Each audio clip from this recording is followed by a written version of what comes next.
Hello! Hi. Welcome to Chicks and Tips for this morning. I'm Emily and this is Aimee. Hello. So I'm pretty stoked to have you here this morning, Aimee. If you don't know her, she has been our photographer, videographer right from the start of Indie Outdoors for when I brought it. And so a lot of the incredible content that you see is because of this amazing lady. And she is so fabulous to work with. She always gets the job done. The photo shoots we've been on, no matter like rain, wind, cold, me throwing up, you always get it. You always get it done. Wow. She's incredible. Hype me up, morning. Oh, you are. So, and a lot of you guys will watch our social media, and yeah, a lot of the content we get is because of you. So thank you. Oh, thanks for having me. So today, Amy's going to talk about photography in the outdoors, videography in the outdoors. Also, you were the winner of the Indie Outdoors Nelson Adventure Film Festival last year. Yeah, that was pretty cool. With your doco about Brit. So yeah, that was awesome. yeah, so this is good stuff to be listening to if you are thinking about entering a film for this year, because it is coming up this June, so don't forget about that. But yes, so hello. I'm Aimee. And so how did you get into photography and the outdoors? Like how? Yeah. What's your story? So I studied design at university, and through design I kind of found photography. And I kind of always just shot portraits and things like that. And then I met this like really cool group of friends, and we started like forward driving and hiking lots. And you know, what you're doing is kind of just what you end up photographing as a photographer. You just take your camera everywhere. So yeah, I just took my camera like on every trip. And I don't know, as a photographer you have to kind of find your niche. And as soon as I was like in the outdoors, I was like, oh, this is like spectacular. How could I not take a million photos? And yeah, that's kind of... So you're passionate about the outdoors anyway. Yeah. It's kind of what you do. Sure. Which I feel like you kind of have to do as a photographer. Like what you do is kind of what you end up shooting. Like people that love music, they end up shooting music. Or people that love fashion, they shoot fashion. I just love the outdoors, so I shoot the outdoors. Yeah. Yeah. And you do it so well. Like and so like if you were like, obviously like you are great at capturing those shots like wherever you are, like because of your skills as a photographer, but also like how do you like when you go out, like what are you always looking for? Like what's your you know, like what do you kind of focus on? I love having a subject in a photo. I think there's lots of really talented like landscape photographers who can take really beautiful landscape shots with like no subject, and it's just like gorgeous. And I don't really think I'm one of those. Like I really like having like someone in the shot or like just something different. Yeah. But also I find it really uninspiring taking the same photo as everyone else. Yeah. So like if you turn up to Lake Angeles, everyone's got that classic photo of like the hut and the lake and the mountains, and I'm like, yeah, that's cool, but like how do I make it different? So like having someone like a person in it, or even just like a cup of coffee, or just something that like makes it a little bit different. It's like emotion or excitement. Like tells the story a bit more. Yeah. And I guess that's why I love like filmmaking as well, because you get to actually like tell a story through it. Yeah. But just like thinking about what like that place feels like. So having like someone, I don't know, running around in the shot, or just like a group of friends hanging out. That's like gets me really excited. Yeah, you're great at coming up with little ideas. Yeah, like when we're on our shoots, I'm always like, cool, let's like play a game or something, because I really like movement as well in the photos, like moving around, running around, playing cards, throwing balls around. Yeah, I think it's makes it way more interesting and way more fun, and it's also more fun for like you guys in the photos. Yeah, rather than like standing there awkwardly like. Like one of the best photos we've got is that I was just having fun rolling down the hill that time and not even thinking about the photos, but it worked out really well though. So if you were to say, okay, so people out there who are thinking about like getting into capturing better shots and everything, have you got tips for beginners who are wanting to capture their adventures either in photography or videography? I think just if you have an idea, like don't keep talking about it, like actually go out and do it.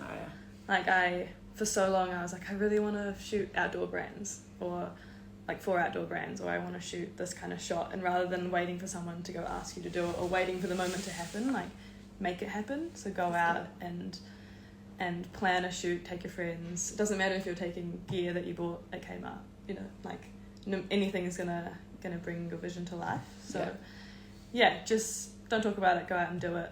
It doesn't really matter what camera you have, you could just take an iPhone and get some amazing shots as well, or a GoPro, or literally anything. I carry around a very hefty camera, but you don't need to. You do well with that. You don't need to. So just stop talking about it and just go and do it, and just figure out what gets you excited. That's cool. And I mean, you've always got to be in those places, like those crazy places, to get those crazy shots, right? Yeah. And even just having the right things to get you in those places. Like I brought it with me actually. This dry bag is really good. It's a Watershed. They're like an American brand, and it's like super waterproof, and it has like a squishy insert in it. So I've taken my camera like down canyons in this. Wow. And like kayaking and like sea kayaking and all the things. So I don't know, if you have a nice camera, you might as well use it, you know. Like that's why I like taking my big camera places, because I have it. I'm sure my insurance company doesn't want to hear about the places it's been, but but putting it in like a good quality dry bag, not putting it in just like a not very good dry bag where it's going to actually get wet. Or keeping space in your pack to put it on top of your stuff if it's going to get wet. So actually just take it everywhere. Take it everywhere. And I think it's always like, oh, should I take my camera? You know, like for a lot of people, I mean, not me personally, but if you are like really passionate about photography, it's a heavy item to carry. But I guess like if you're going out there with that purpose in mind, I really want to capture some really cool stuff. Just you're never going to regret taking it as well. No. Because the quality shots you can get are awesome. That's cool. And tips of photography on solo trips. Like tripod tripod tripod, and I don't know what it's called on other cameras, but on my camera, Canon, it's called an interval timer, and you can set it up. It's kind of like setting up a time lapse, and you can set it up to take, I don't know, a photo every second, and you can set it to unlimited photos. So then you can just like pop it on the tripod, run out, and it'll just keep taking photos of you while you're running around. Awesome. Or I guess just setting up a timer on your phone, taking a little tripod with you, or even just leaning on a rock. I like got this beautiful shot, one of my favorite shots one time. I forgot my tripod, and I ended up like building a tripod out of rocks, and I got this like epic star shot of this hut, and it was literally just balanced on some rocks. Wow. So just like you can make a tripod out of anything. Again, don't tell your insurance company. Don't tell the insurance company about it. But Right, 5 minutes. Okay, so and then what gear to start out with, I guess, like what you said before, and is really good for people to understand, is iPhones. Like you can actually get really you can get real good shots on an iPhone. I guess it depends on how much you want to do with the photos. If you want to like edit them and like print them out and have them like super high quality, definitely like a nice camera. I got my camera. I have the Canon R5. It's a pretty like heavy thing to take with you. And this lens is quite extra. But it takes beautiful shots, and I love it so much. It's full frame, mirrorless. It takes 120 frames for video, if you know what that means.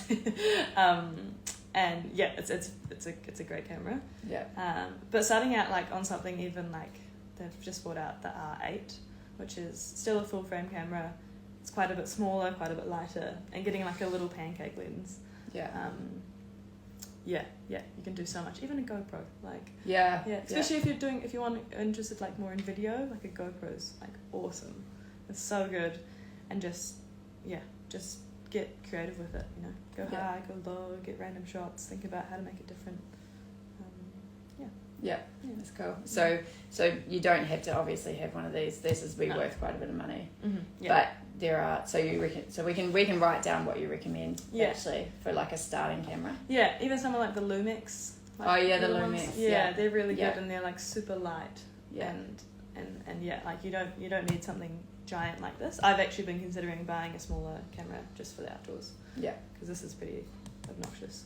But you do capture. But it does take with it. Yeah, beautiful photos. So. Yeah, that's cool. And then and like a good little tripod. A good little tripod, and also whatever camera you have, learning how to shoot manually. So not just putting on auto and trusting the camera. Yeah. Learning how to use the shutter and use the aperture and use the ISO is really, really important, and it's going to make like a massive difference. It's amazing what you can learn on YouTube too. Yeah. If you actually. I'm fully taught off YouTube. Yeah, you're fully taught off YouTube. Yeah. That's so cool. I can't believe how good you are, and you learn off YouTube. But that's what the day we live in. Yeah, you can learn so much. YouTube, and just like go out there and do it. Yeah. Cool. Anything else you want to add in? Like, I think just reiterate what I said before is like rather than talking about something, go out and do it. Yeah. Plan Like your own shoots. I shot for years just for free, just like having fun, getting people together, doing shots.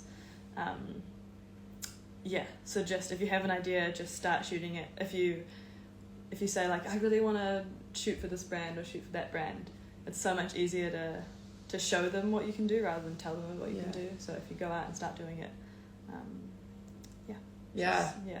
that's such good advice. Yeah.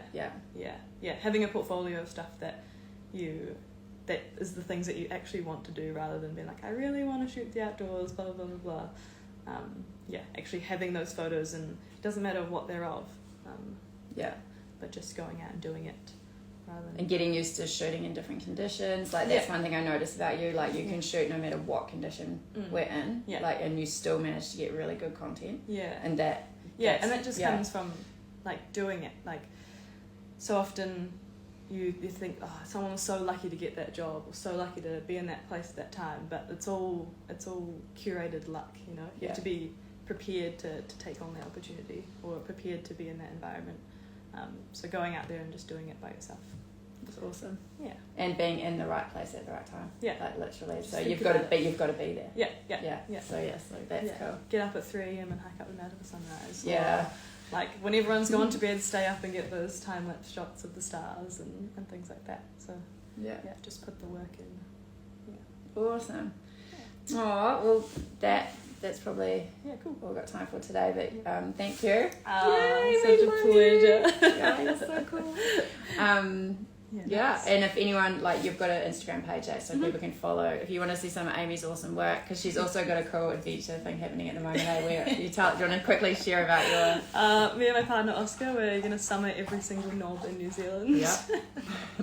So and I'm gonna be documenting the whole journey. So if you're interested in how many in total? 137. 137 in New Zealand, and they're all scattered in. Some of them are gonna be really easy. Some of them are gonna be really, really hard.